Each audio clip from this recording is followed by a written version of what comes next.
Welcome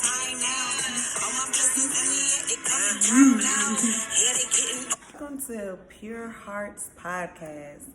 Right now, today, my name is Ashley Jones.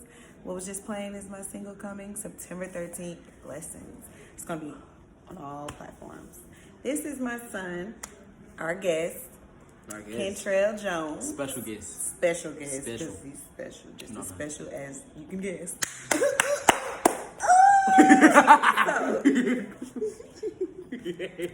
So, today's question for Kentrell Jones is, he is 14 in the 9th grade, and we want to know, how does he feel about Jesus? And at his age, how does he feel like him being involved with God and being baptized has changed his life?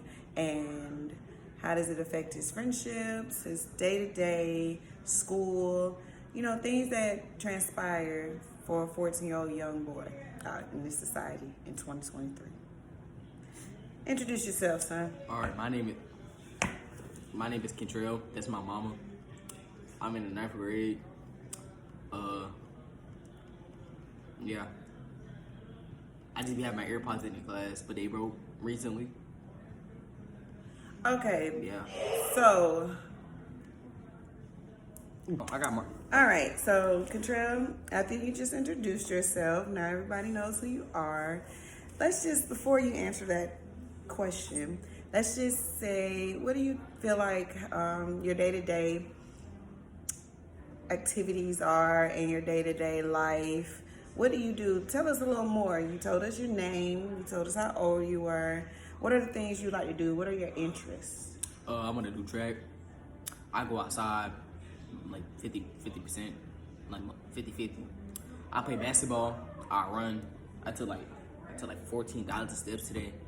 Oh, so you count your steps? Yeah, let me show you. That's good. Yeah. You have a certain amount of goals you're trying to go for with counting your steps? I want $1,000. You want $1,000? For the steps, yeah. Look. 16,000. Wow. Okay, so on that app, if you count your steps, I get 3 cents a day. Oh, you earn money for your steps? Yeah. I didn't know that. Yeah. So how long you think it's gonna take to get to $1,000? A strong 3 years. It's not funny. So, let's get this right. So you count your steps every day, and it's gonna take 3 years to get to $1,000. 3 cents a day. I made I had this for 3 months. I made $1 in total. So in 3 months, you made $1 off your steps. Yeah. And I spent it on that same day. What you spend 3 cents on? What? So it added up to $1 because I kept saving. I didn't spend it 3 So cents. when you finally got to $1, you spent it? Yeah. I bought a Phantom.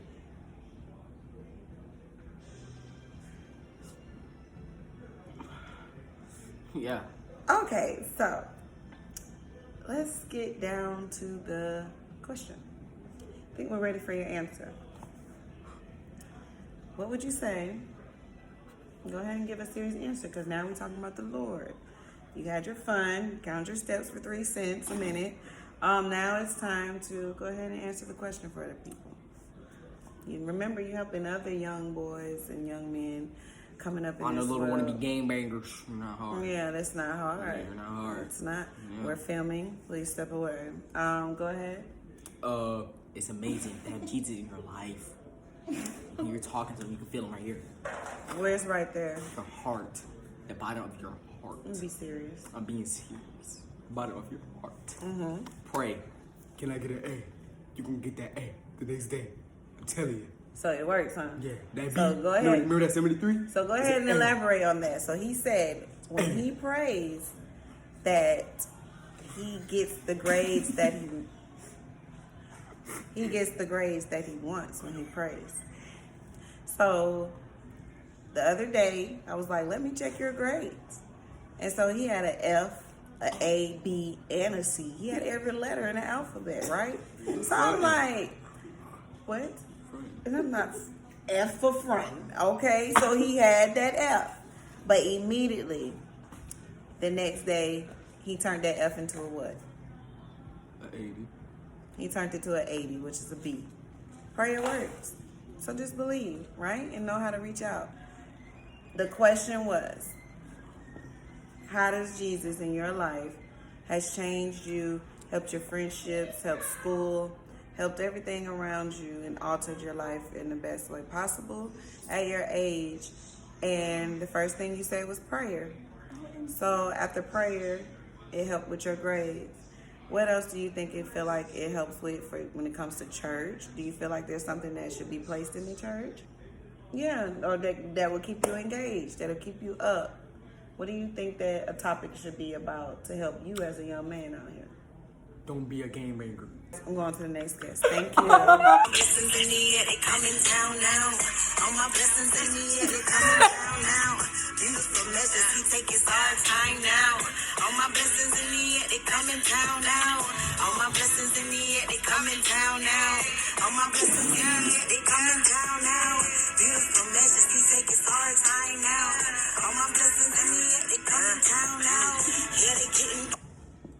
Okay, hello guys. Welcome to Pure Hearts Podcast. Woo! And today, our special guest is Candace Jones. Woo! All right. So, just want to go ahead and let you guys know that the topic for today, her question is, how does she feel that God has changed her life at the age she's at and through her friendships and just our overall day-to-day? Okay? So let's start off with introducing Candace Jones. Let them know who you are, girl. Hi, I'm Candace, and I'm 14 years old. I'm 14. So, first, before we get to the main question, go ahead and let the people know what does Candace world look like? What is her hobbies? What does she like to do? What keeps her interest? What keeps her motivated? What I like to do is be on my phone mostly and talk to my man. Change that guy. Mom, you do it too much. You say we're so interested, and I say my interest. You better. Okay, guys, let's try this again. Okay, y'all. I like to be on my phone. I like music. I like listening to music. I like and I like the keyboard. I used to play, but I don't play no more. So why? Because I got so much stuff to do with school too.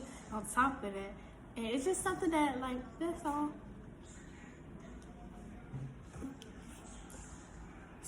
So we would say that she should still play the keyboard, take lessons, and just take it to another level. You know, never know what God has for you in that gift.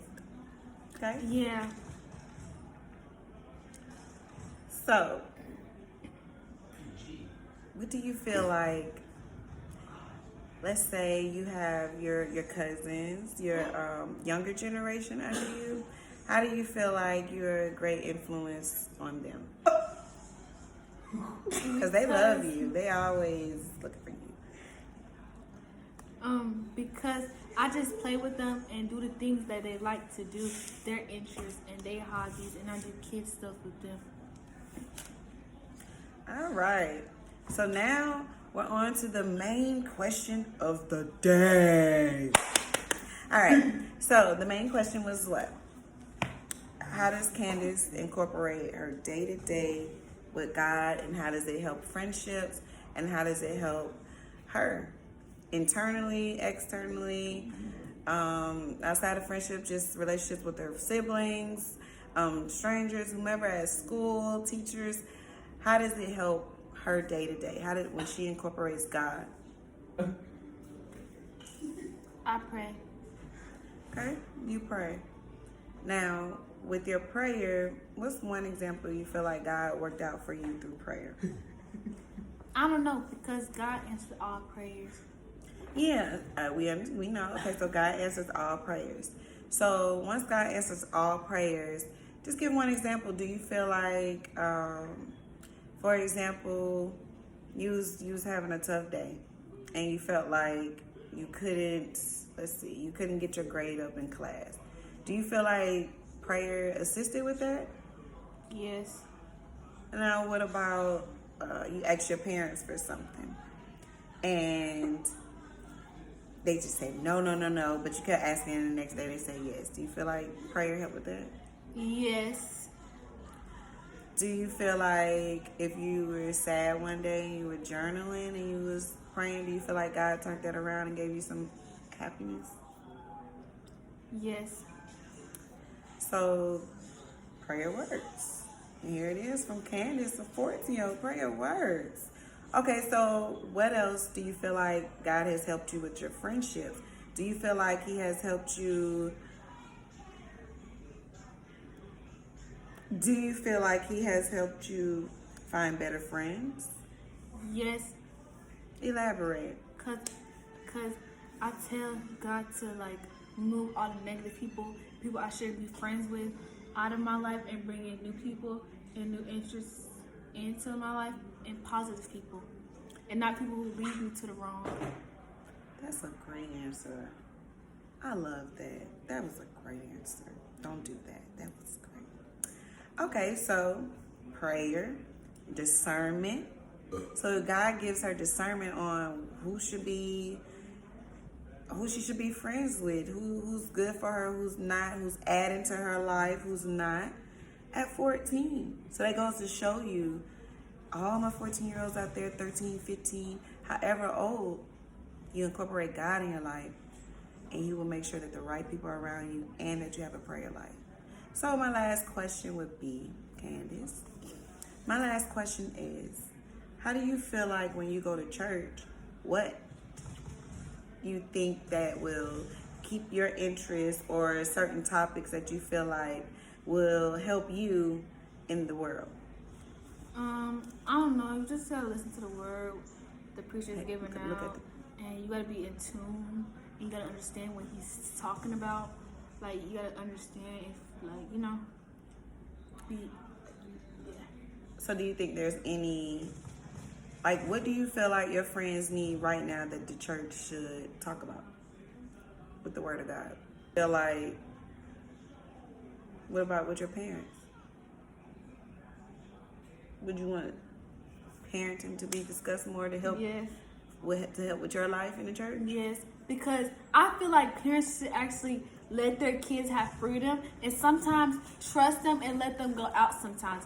Because, like, you can't just trap us in the house forever because we're being left out a lot in a lot of things to the point we don't even get invited to things no more because we're not able to go. And they don't understand how we feel about it because it's not fair. It's not fair to us. I understand you want us to be, I'm like, I understand you want us to be like, trying to protect us, but at the same time, but y'all gotta learn how to trust us, give us a chance to go out instead of thinking of the wrong, instead of thinking of the good that's gonna happen when we go out.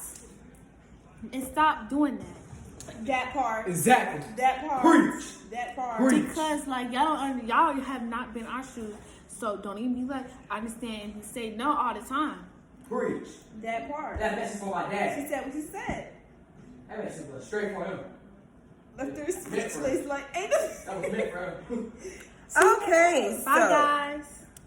yes, but I hope that helped somebody out there, or even the parents, for her expressing her beautiful opinion. But the word of God is train the child up in the way that they should go. Hey, or spoil the child or spare the rod. You know, they're not obedient. We tap that tail. You know, so therefore, you always still have to have parents that aren't your friends. Parents that aren't your friends because they still need guidance in this world and with God first. So that way, you know, maybe that place wasn't for them to go. Yes, we said no to the movies because guess what just happened? Somebody got shot. Yeah. Yes, we said no to going to this party at somebody else's house because parents weren't home and then somebody got hurt. So it's reasons behind parenting, making those decisions with rooted in God. Okay? So thank you for tuning in to Pure Hearts Podcast, and we will see you next